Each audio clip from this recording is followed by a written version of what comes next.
We'll just do it. Sorry.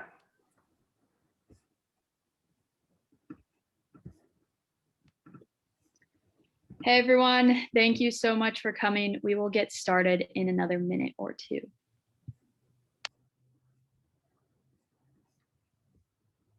And in the meantime, until we get started, you can type 2 words that come to mind when you think of finances after college into the chat.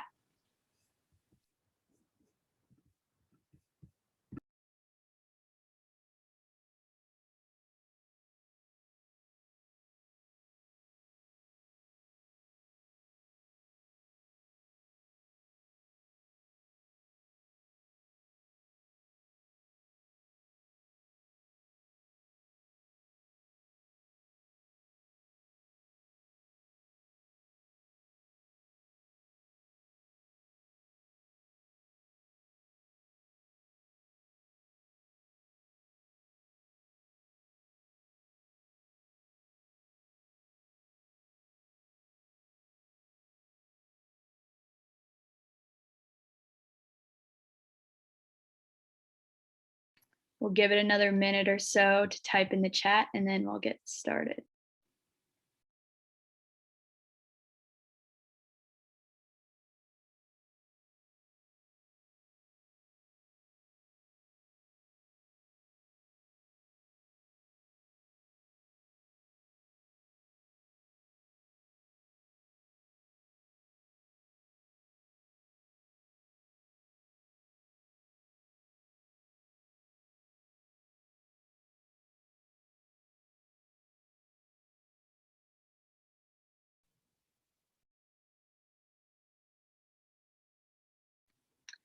Awesome. Well, hello everyone.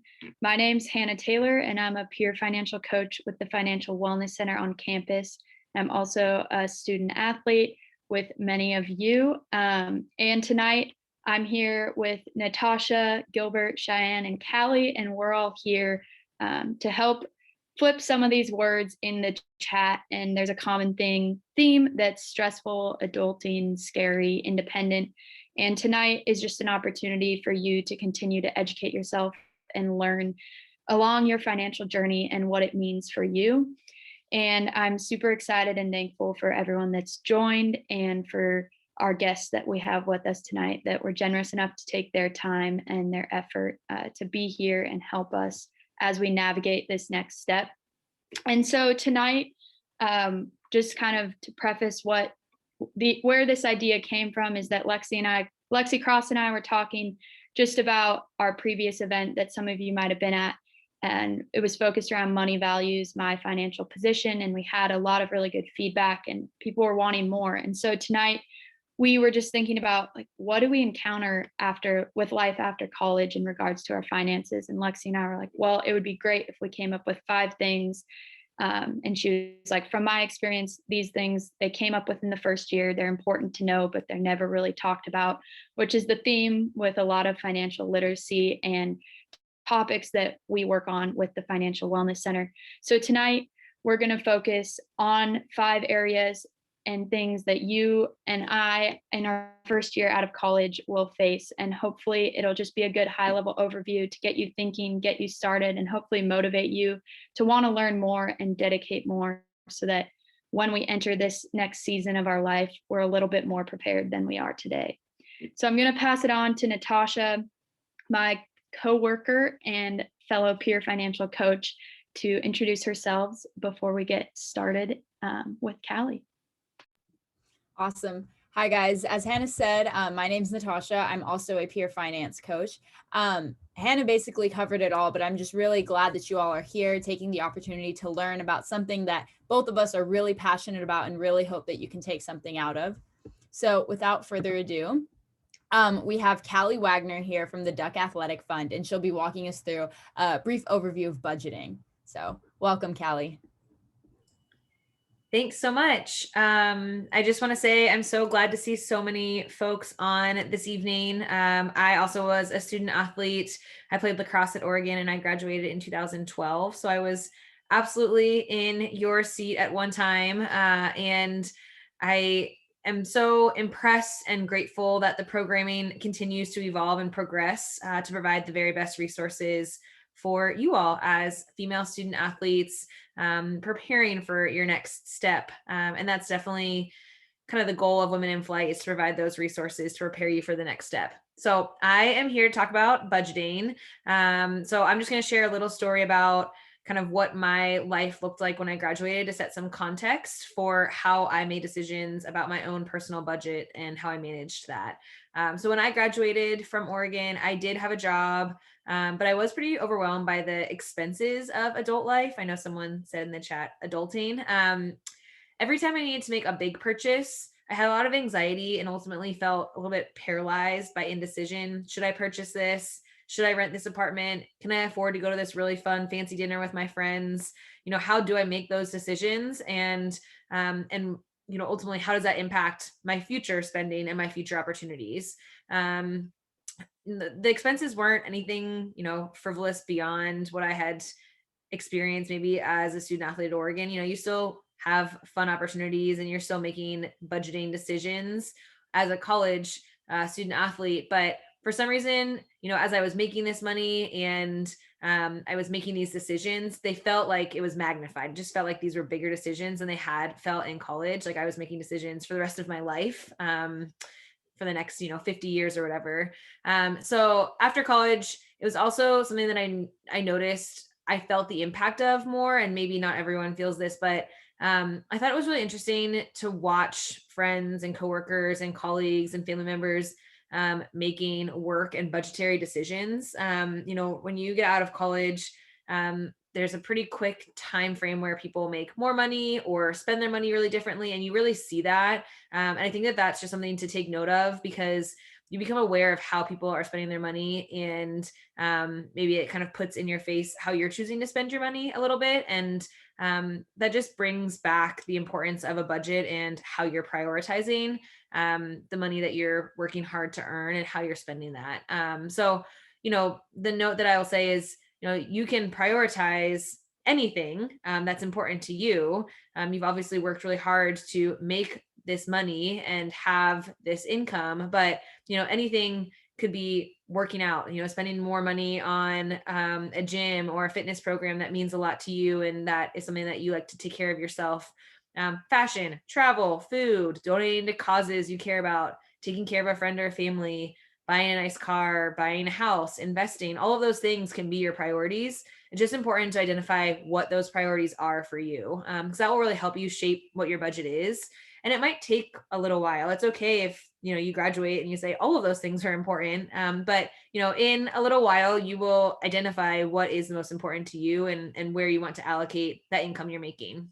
So for me, after I felt pretty overwhelmed by this process, I essentially started kind of from the basics. If we use really easy numbers, let's say that I made $5,000 per month, and I will share that that's not what I made right off college per month. That would have been more than I made out of college per month. But just for easy numbers sake, in a budget, I outlined, what do I have to pay for rent? So I have to pay a certain amount for rent. I have to pay a certain amount for garbage, electricity, water, cable. And you just estimate, and I always do a bit of a conservative number for that. But you just estimate those things out that are essentially the expenses that you always can expect every month. And I think Hannah would call those fixed costs, but things that that every month you're going to have to pay, or you might no longer have that apartment, or you might not be working from home on your internet. I also estimated out my food. So for me, I estimated that I would spend about $10 per meal. And I say I would have 4 meals a day. I don't necessarily have 4 meals a day, but I plan for snacks. And the one note there is, no matter what, it's always less expensive to eat from meals at home or prepare meals at home than to eat out. But that doesn't mean that you shouldn't eat out. It just means that you need to plan for whatever your priority is.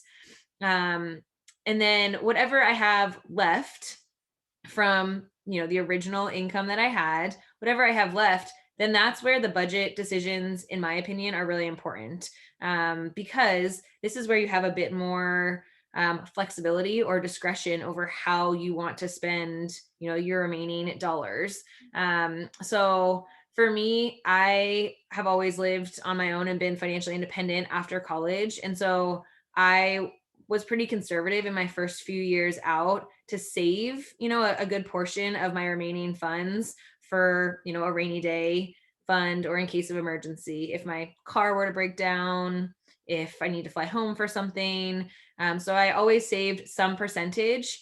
And then I allocated another percentage for play money. So, that shirt that I saw that I really wanted for this fun night out this weekend, or a fun dinner with friends, or an opportunity to go to a concert. But I had that kind of monthly allocated. And if I knew that, I had a bigger trip planned that I wanted to spend, I would maybe save 2 months of play money or 3 months of play money so that I knew that I had that already allocated to be dedicated to something that I was looking forward to. Again, it's all about kind of what I was prioritizing at that time. Excuse me. My key has been to set that budget, set what my housing rate would be, set what my monthly expenses would be, and know what my income is. And then really track how you're spending that money. And that's the key for me is to look back. So, first set a budget, estimate how much your expenses are going to cost per month, and then review where you're spending. And that's really hard because unfortunately, you kind of have to go back and say, okay, these were all my grocery expenses for the month. And these are all the times that I ate out. I imagine there are some apps that you can use, and I've tried a few of those, but the key is really to just be thoughtful about where you're spending your money after you've spent it in the month to compare to your budget. Because if you estimate that you're going to spend $10 a meal and you're actually spending 20, then your budget is no longer helpful because it's unrealistic. So certainly my recommendation would be just to make sure that set that budget, review where you've spent that money, and then reflect on those priorities. If you're eating out every day, but you're not actually eating out, for enjoyment, it's survival, or you're lazy and you're not buying groceries or whatever that might be, but that's not a priority of yours. Your priority is to spend time with your friends. Then maybe you want to, reallocate money elsewhere, or be thoughtful about, what's costing the most and how you're spending that income that you've worked hard to make, and then adjust accordingly. Again, if you set that budget one time or two months, and then you look back and realize that you're really not able to meet those marks that you had set in your budget, you want to be realistic and set yourself up for success, no matter what that might look like. So those are my quick thoughts on budgeting. I'm happy to help answer any other questions or share more of my experience. Awesome. Thank you so much, Callie. Does anyone have any questions? You can feel free to unmute and ask, or put it in the chat. And if not, we can continue on. But if any more do arise, just feel free to put them in the chat at any time.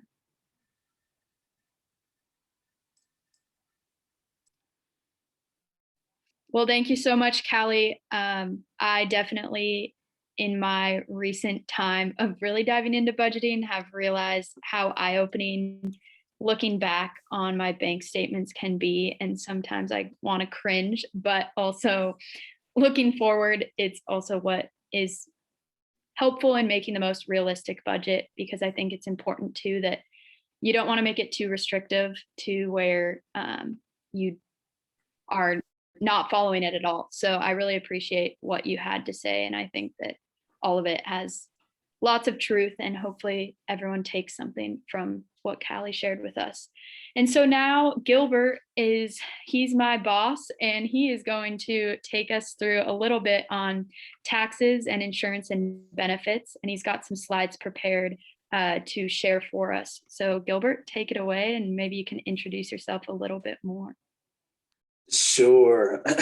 Thanks. Special thanks to Hannah, Natasha, excuse me, and Lexi for organizing this event for you all. I'm happy to be here to just share a few tips about taxes, insurance, and benefits. And I'm going to pick up right where Callie left off with the budgeting portion. Once you get that budget in place, or once you learn the basics of budgeting, then everything else, typically in personal finance, kind of falls in place from there.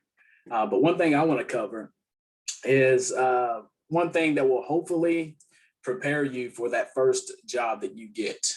because you may go through the process of negotiating a salary and landing that perfect job starting out once you move on from college. But I don't want you to be shocked once you receive that first paycheck and you look at it and say, wait, what happened to my money? It can be overwhelming, and you may think that because you're making, for example, this is just for example, if you're making $40,000 a year, and if you're thinking you divide that by 12, then you should be getting a certain amount each month. Unfortunately, taxes and other things may be taken out of your check, which will decrease what actually is deposited into your account. So I'm just going to spend a minute or two talking about different areas that may impact the amount that is deposited into your account. And I'm going to start with the taxes. Now, taxes, you hear a lot about taxes, but one thing I want to do is just debunk somewhat of a myth as it relates to taxes. But more specifically, these four areas of taxes that I'm going to discuss just real quick are: what exactly are taxes? How are they calculated? What ways that you can go about decreasing your taxable income? And then I'm going to share an example or two. So that's what I'm going to cover just starting out, and then I will move into insurance and benefits. All right, taxes defined. So what is it? What are taxes exactly? So I'm not going to read this definition to you, but basically it's basically money that's taken out that you have to pay to the government, and you'll pay taxes at the local level, regional or national. Well, more than likely local, state, and then federal taxes. The bottom little thing that I have there, the money could be income earned from a salary. So it's just different ways you could be taxed. It could be the money that you're taxed on based on how much money you make. It could be the selling of stock or some sort of investment, and the appreciation, the gains or capital gains, which they are referred to. You also have dividends and also payments for goods or services. So if you purchase something, you're likely to pay taxes. Not here in the state of Oregon, but other places, other states. All right, so just common types of taxes: income tax, corporate tax, sales tax, property tax, tariffs. You also have estate taxes. Now, I'm not going to go into detail on any of these areas, but the thing that I really want you all to take is that you're impacted by each of these taxes in some way or another. For example, if there's a corporate tax that's placed on corporate profits, there's the likelihood there's the possibility that the consumer or those who purchase items from a corporation, whether it's goods or services, whatever it is, you may experience an increase in what you pay due to a higher corporate tax. Sales tax, when it comes to purchasing items, not in Oregon, at least not the state sales tax, but there's sales tax on items that you may buy. Property tax, if you own property, they may tax you. So I just wanted to give you all an example of how these taxes may take shape or may take form. Let me go to the next one. All right, now this is the example I want to share. So this is what I really, really want you all to pay attention to. So for this example, has anyone ever looked at a tax bracket before? Yes, no, maybe. All right, so I'm going to just give you a quick example of what exactly happens. Now, a lot of individuals, they look at a tax bracket or they hear that their tax rate is a certain percentage, and they immediately think that that is the percentage that you pay on all income. Well, on your taxable income, when in fact that is not the case. So let me give you an example. So say I make $42,000, and if you look at the tax bracket, 42,000 would be next to the 22%. So the easy way would say, oh, okay, well, if I make 42,000, my tax rate is 22%. So that is how much I should be expected, or that is my tax liability, or that is how much I owe at the end of the year when I pay my income taxes. That is not how it works. And just to give you an idea or to break down the myth that's associated with taxes, it's based on these brackets and the things that you see there. So if I make 42,000, then what I would do is I would take 42,000, subtract that 40,526, and only that portion will be taxed at the 22% rate. the income or the amount from the 9,000 to the 40,000, that is what is taxed at the 12% rate. And then the 0 to 9,950 in this example is what is taxed at the 10% rate. So you add those three, you come up with the amount that you would owe in taxes total. So does that make sense? Kind of, sort of? Let me know if it doesn't, because I will explain it a different way. And in this example here, we kind of see it broken down as far as taxes owed and the amount that you would pay. And what they have done is they have been nice enough for this bracket to do the math. So for the example that I used, it would be the amount between the 40,000 and the 42,000 times the tax rate of 22% plus $4,664. And that total is how much you would owe in taxes based on your income. Now, there are questions or individuals may think, well, how do I decrease the amount that I pay in taxes? And you see at the bottom left, you see the tax credits, tax deductions. I really want to break down the distinction between these two, but tax deductions are basically what will decrease your taxable income. Now, tax credits, they decrease the amount that you would owe or what you would pay. Now, April 15th, which is the usual deadline, but was moved out this year due to the COVID situation. But this is when that really comes into play, and you're looking at how much you would pay. Now, how does this go back to how much you make and the paycheck that you will have? Well, each month or with each paycheck, you have money taken out towards taxes. So when you start a new job, you may get a form called a W-4 from an employer, and that will be where you essentially decide how much you want to come out of your check, so that at the end of the tax year, the amount has been taken out enough, hopefully enough to cover your tax liability or the taxes you owe on income. So it's planning early and figuring out, getting a good idea of how much your tax liability or how much you will owe in taxes, and then deciding that early when you fill out that W-4, so that there's not a huge amount that you owe at the end of the year. But at the same time, a huge refund or a big refund is essentially a loan to the government that you're not getting any sort of return or any sort of money on. So you want to try to do a little planning ahead and figure out how much you will owe in the form of taxes. That way you can get close to the amount taken out and there's no huge surprises once it's time to pay. All right, so here's another example. So this is an illustrated example of that tax bracket and how the income is kind of broken down. Your taxable income is broken down. Now, one thing I want to go back to that I probably didn't explain well enough was your taxable income is basically, this is after there have been any tax deductions, or either you take the standard deduction or you may itemize. Whichever way you do it, it's the amount that's considered taxable by the government. That's where you start, and that's where your income falls in that bracket chart that I just showed. But in this example here, for example, say someone owes $32,000 in taxable income, puts you in 12% tax bracket for 2020. And this basically says what I just explained. It's not that you would pay 12% on the full 32,000. It breaks down how much you would pay 12% on and how much you would pay 10% on. And you would add those together, and that would be your total tax owed. This is income, taxes on income. All right, next one. All right, so hopefully that gives you at least you walking into a new job or a new position with some idea of how much money will be taken out each paycheck or each pay period.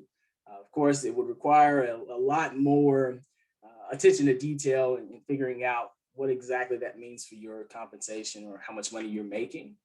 So more of a discussion there. But if you all have any questions about this or how it works, be happy to meet with you, or you can meet with Hannah or Natasha. And then I also have Carly and Alexa who have joined us. And they're also peer financial coaches. So they're all awesome. You can meet with any of them. Now let's talk a little bit about benefits. Now, when it comes to benefits, you have a bunch of different benefits that are out there. And what I really want to push home with this benefits discussion real quick is just understanding that your salary alone, it doesn't tell the whole story. It shouldn't be the only thing that you consider when you're looking at job opportunities. because jobs may offer benefits in the form of bonuses, vacation, healthcare, life insurance, stock options. They may offer a better retirement plan. They may offer a relocation package, professional development opportunities, a flexible work schedule. So these are all the types of benefits that you should pay attention to outside of just the salary. And the compilation or the combination of all these benefits are what I refer to as the total compensation package. And that is what you should really pay attention to. And I'm going to share an example of how this can really impact your overall financial well-being. All right, so one quick question. So with all those benefits that I listed, are benefits negotiable? This is something I want you all to just use the chat and answer and think about.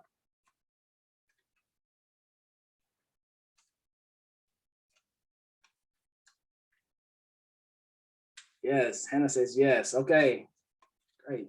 I think so. Yes, they are. Yes.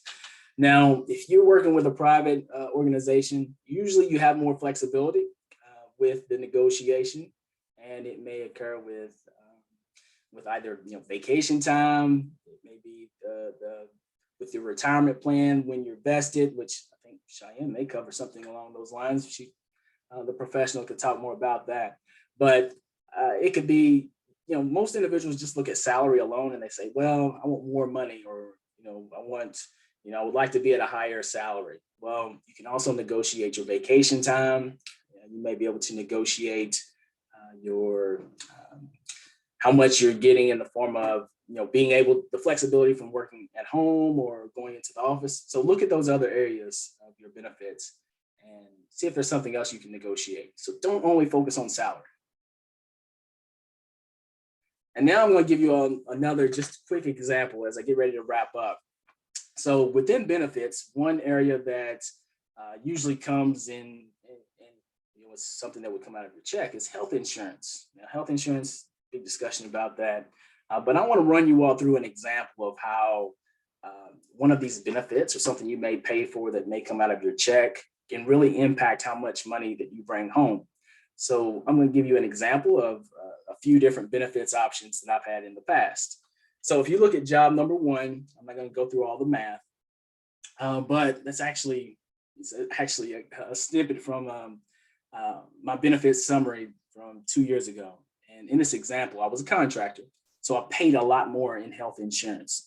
So if you combine how much I paid for medical, dental, and vision for the year, you would see that total was $14,597.96.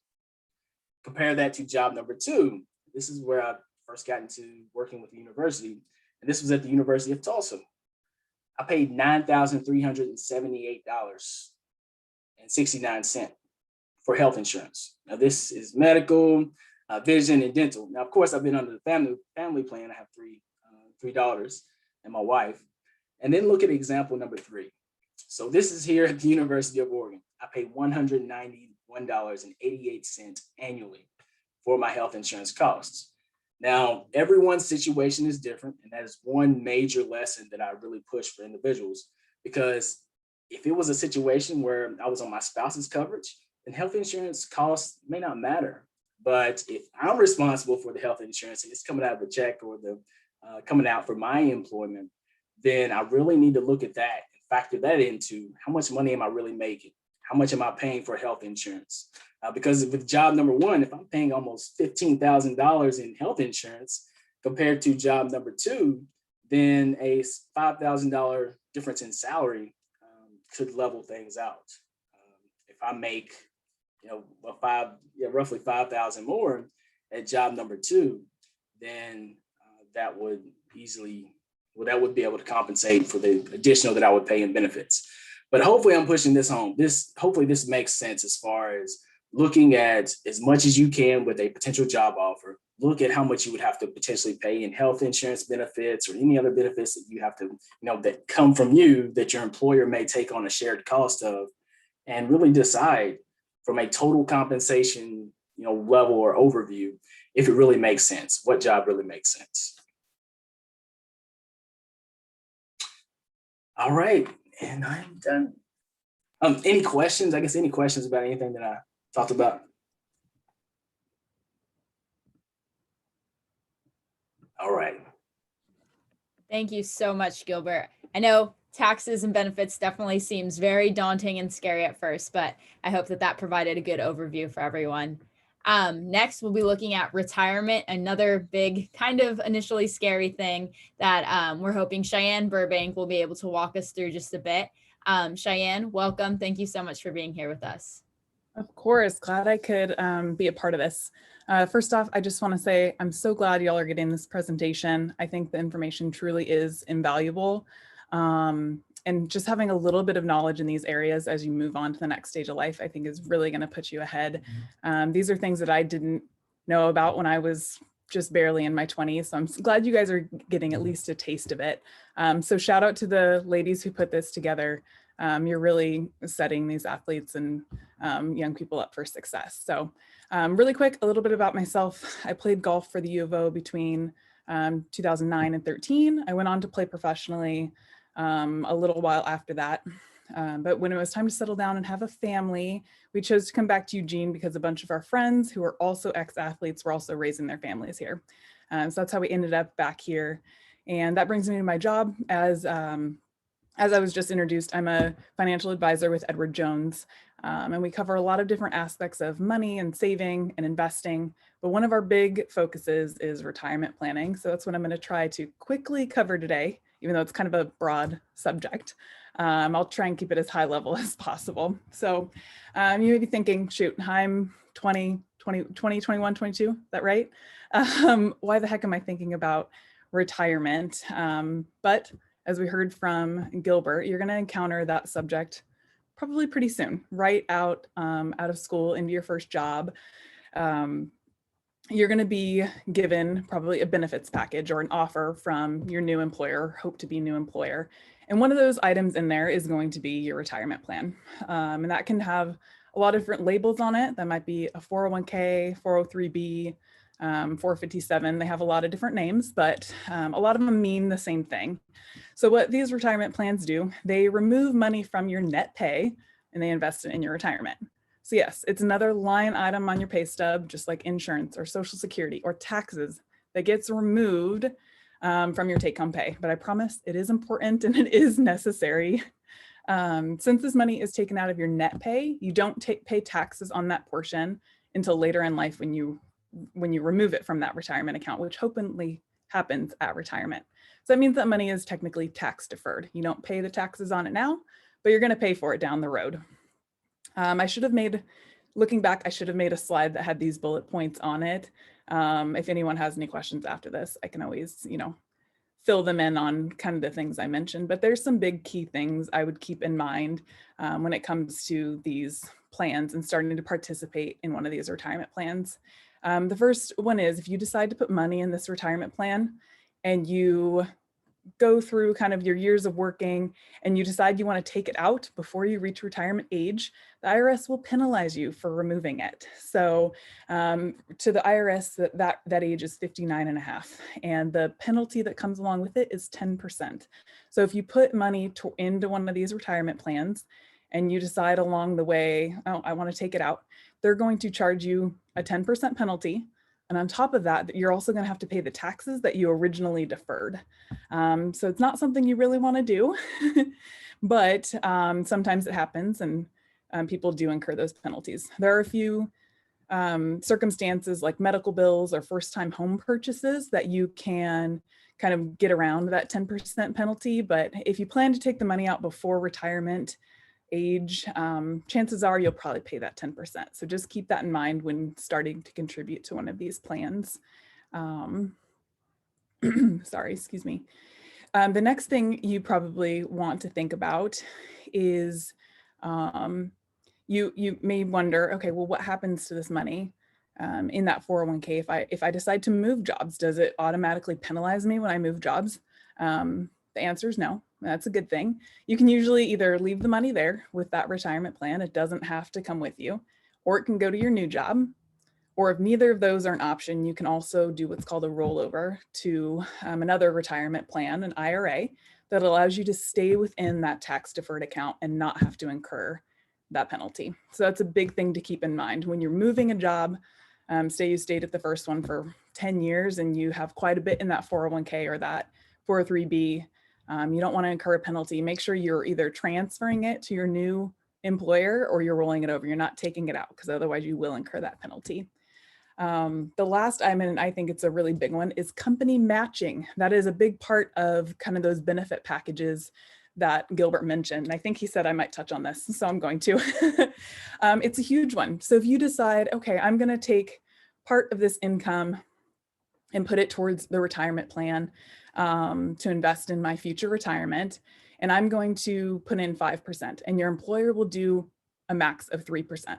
That means 8% as a total of your annual salary is being put towards your retirement. And some of that isn't even money out of your pocket.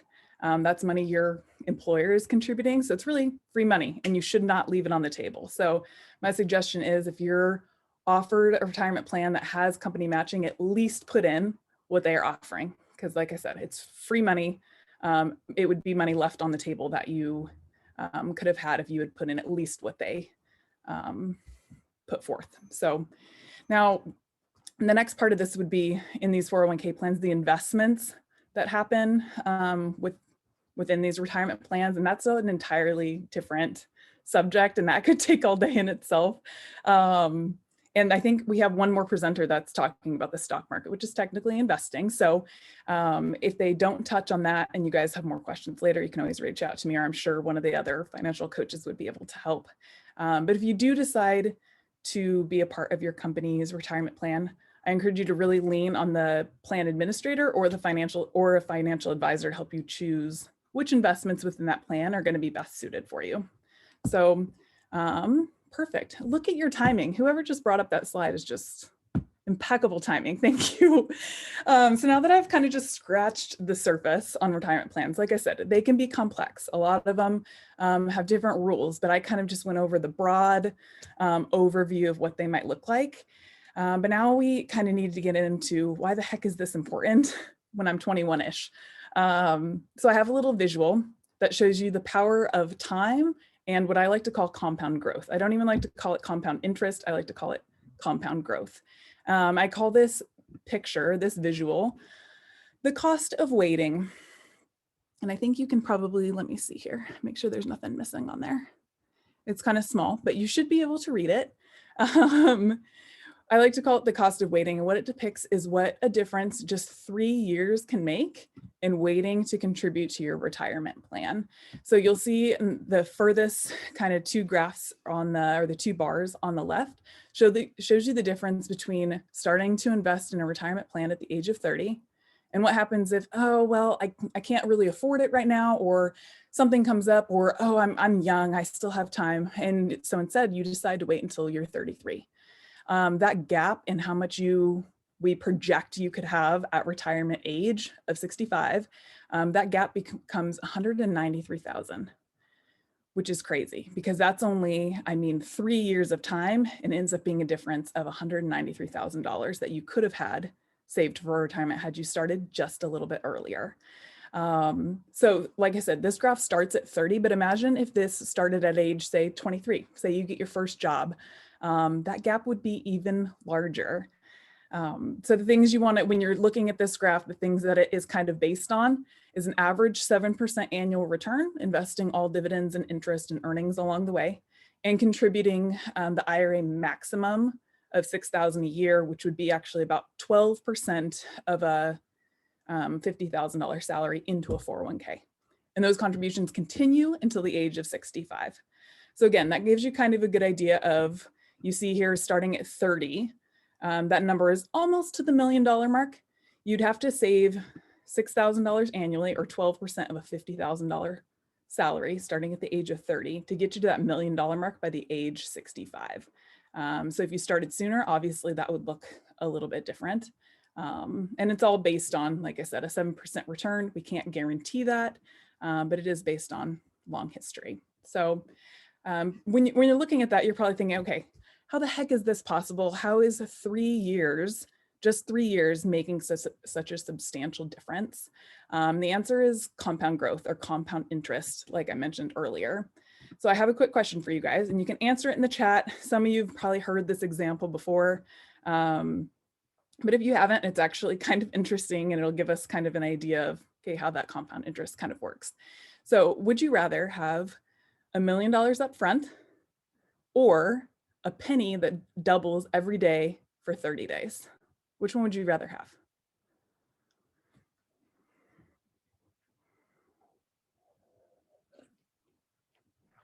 Penny. And some of you, like I said, have probably heard this before, but the first time I heard it, I was very surprised. So at first you might've been thinking, oh, the million sounds great right up front. See, Gilbert says the million sounds good. The million sounds good. And you know, many people would think that right off the bat. But if you're thinking the penny, you're actually in fact right. So a penny doubled every day. At the day 28, you have exceeded $1 million. And by day 30, your penny has become $5.4 million. That is the power of compound growth. The earnings that your original money is also now making money, and so on and so on and so on. And the longer the timeline, the bigger the effect. So that's why it's important to start these retirement plans early, because it all is based on compound interest. And so the longer the timeline, the better the outcome is going to be. So I would say for this kind of broad overview of retirement plans, starting to plan for retirement, I would say there's probably 3 big takeaways. One, seriously consider contributing to your retirement plan at your new job. If they have one, do it as soon as possible. If the company doesn't have one or you're self-employed, consult a financial advisor of what your other options are. There are options for you. This will allow you to take full advantage of time and that compound interest as you get to the age of retirement. Even if you're at the age of 20, where you're thinking it's not important, I promise it is. Number 2, take advantage of the company matching. Like I said, that is free money. Do not leave that money on the table. Even if you think, I don't know if I can squeeze by with getting, 3%, do your very best to get at least what they will match you. Not every company does it, but the ones who do, it's a really big advantage for their employees. So take advantage of it if your company offers it. And I would say the last one, and I ask my clients to do this all the time, try to imagine what your retirement will look like. Okay. Are you traveling around the world? Or do you have vacation homes? Or what do you want to do? So you're going to have money to fund the type of retirement that you desire, or the type of retirement you picture in your head. So the sooner you can do that, the easier it's going to be able to put that money away for those long-term goals, even if you're just in your 20s. And I promise 40 years from now, you will not regret it. You will not regret that, oh, when I was 20, I could have had, a couple extra $100 in my bank account. You will not regret starting as early as you can. So that's all I got. That's my quick overview of retirement. Awesome. Well, thank you so much, Cheyenne. We really appreciate it. I definitely have things to take from this, and Good. I'll transition it directly into a woman in the stock market, which I'm actually going to be speaking about a little bit.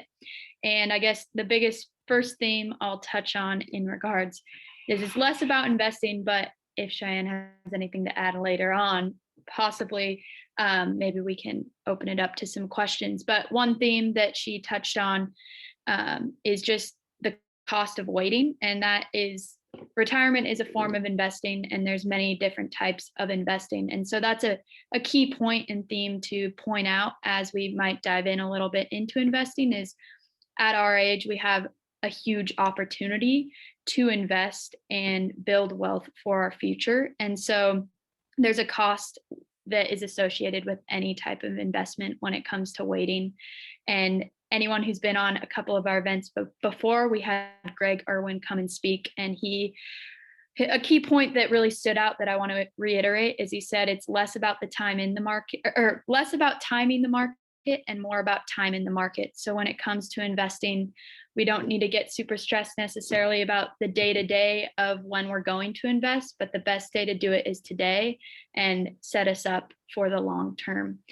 And so tonight in this section, I'll probably be pretty quick, and I just wanted to more open our eyes to what it's like being a woman, and the stock market participation that goes with it. Gilbert has shared with me multiple articles and papers and research that's been done on women in stock market participation.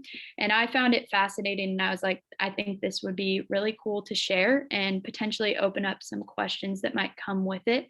So this might be less informative in terms of investing, but hopefully empowering in terms of the opportunity that we have. And so there's a gender gap when it comes to stock market participation, and women tend to participate less in stock market. And 2/3 of that, from research that's been done, is correlated back to the financial literacy gap. But 1/3 of that is actually connected back to lack of confidence that women have when it comes to investing. And my eyes were open to that. And I was like, wow. And I thought it was a cool way to kind of end the call tonight, because this is what tonight's all about, is to boost and empower the confidence that we have as women as we enter the next stage of our life and when it comes to finances. And it was interesting reading these articles and research that was done, because it was basically, a lot of the research was proposed off of when women have the opportunity to say I don't know rather than yes or no, we tend to pick the I don't know. But when we don't have the option to pick I don't know and we have to say yes or no, we tend to outperform and do really well. And so along all the lines to say, we as women are I think a lot smarter than sometimes we give ourselves credit, and we have a lot more knowledge than we like to believe. And so hopefully tonight just gives everyone a little bit more confidence, knowledge, and empowers us as we move through in our financial decisions. Because when we tend to learn more, dive more, and participate in the stock market, we do extremely well. And I just wanted to reiterate that. And another point that was brought up in the research was that if women believe they are financially literate, they are more inclined to invest.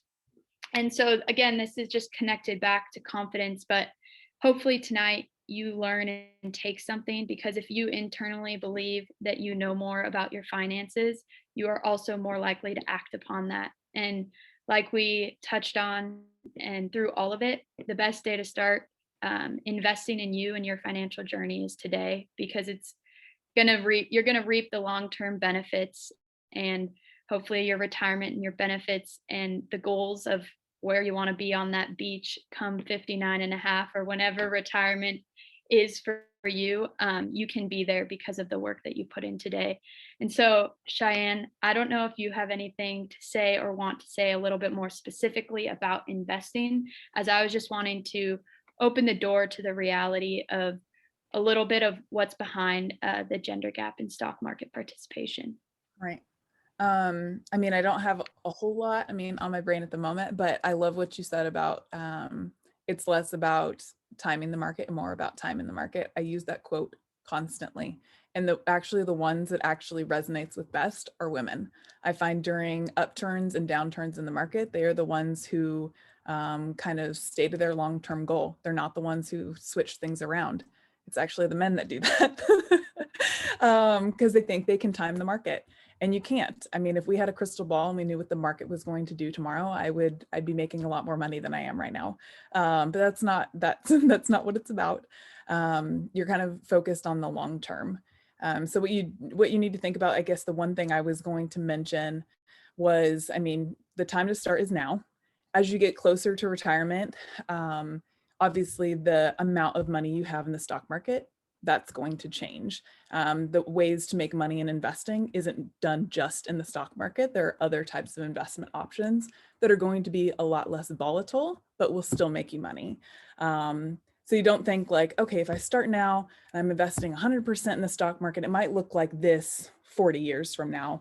It kind of goes on a scale. You get a little less aggressive in your investments as you get closer to retirement. So that money becomes a little bit safer as you get closer to retirement.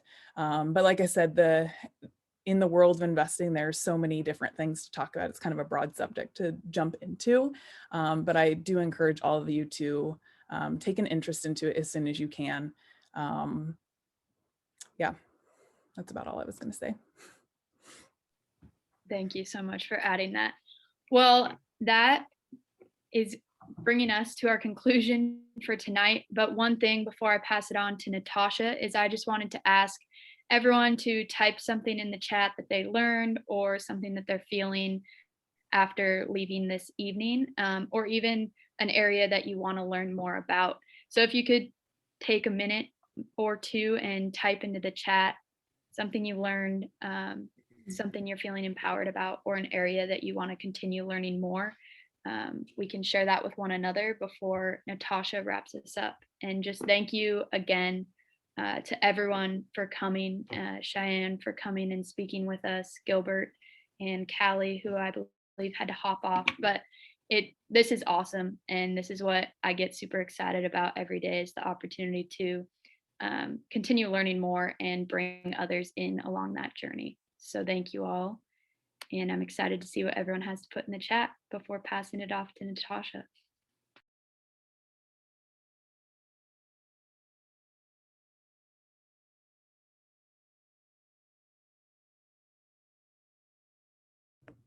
Awesome. I wish I could see the chat. I'm sharing my screen, so I can't. I'll look at all that later, but I'm sure there's a lot of positive things going on right there. I'm almost certain that all of our guest speakers today would be happy to talk with you about any other deeper questions that you have about this, any other specifics. You can also get in contact with Hannah and I, and we'll put you in contact with our speakers, or maybe even help you out ourselves. Our social media is all right there. You can find more tips on our YouTube channel. We also have recordings of all of our previous workshops that we've had. We have a lot on budgeting, investing, saving, credit, retirement, taxes, you name it. We've gone over it with UO students. We also have our website where you can book an appointment with us if you want to chat one-on-one. But just like Hannah said, thank you guys so much. I hope you guys walk away feeling a little bit more empowered about all of these topics. We really appreciated it. And then if anyone's still on and hasn't hopped off, and there's any topic that you would love for us to build an event around moving forward with Women in Flight, please feel free to put that in the chat or text or email one of us. And we'd be happy to look at how we can make that possible.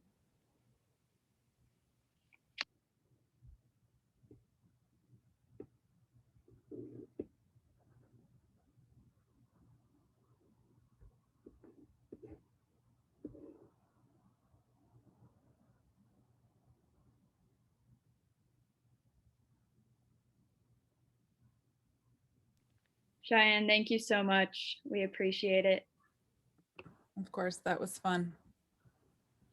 It was good to see some athlete faces too. I haven't gotten to, go watch any sports yet this year for the ones that are happening. Yeah. Yeah, it's great. Well, and being a part of athletics, there's so many events that Katie and Lexi and Callie all do such a great job of putting on. And it's really cool to see the support and effort that people like you are putting back into us, that you were in our shoes once, because I know I can say I'm a lot more prepared for life outside of soccer because of events like this. So I appreciate it, because it wouldn't be possible without people like you wanting to help. Like I said, they had some stuff around, but I didn't necessarily participate in it because I didn't realize how important it was. So I'm glad you guys had a good turnout, and I hope that continues. But yeah, this was fun for me. I got a little warm in my room. I got all red. Sweating. But no, that was great. If anyone has any more questions for me, I saw a couple of people say they want to learn more about the stock market. I can certainly give a more in-depth conversation about what that looks like for people, either one-on-one, or we could do another one of these if anyone is interested. So yeah, just keep me in your contacts and let me know if you need anything. Okay. We appreciate it. Definitely might be hitting you up on that, because we have really good feedback from events like this where it's multiple people speaking. And so if at any point down the road, that would be awesome. Okay, sounds good. All right. Well, you guys have a good night. Thanks, Diane. Thank you. Yeah, of course. Bye. Bye. Oh man, y'all. Sorry, I talked forever. I felt it. I was like, oh my gosh, I'm talking forever. But we had some good info though. So thanks for doing this, y'all. Thank you, Gilbert. Thank you, Gilbert. Thanks, Natasha. That was, All right. it pulled off great for maybe feeling a bit unprepared at first. So Yeah, that was good. good. All right. Well, I'm gonna go watch LeBron play. Y'all have a good night. Thank you. You too. All right. Bye. Bye. Great, Hannah. Great job.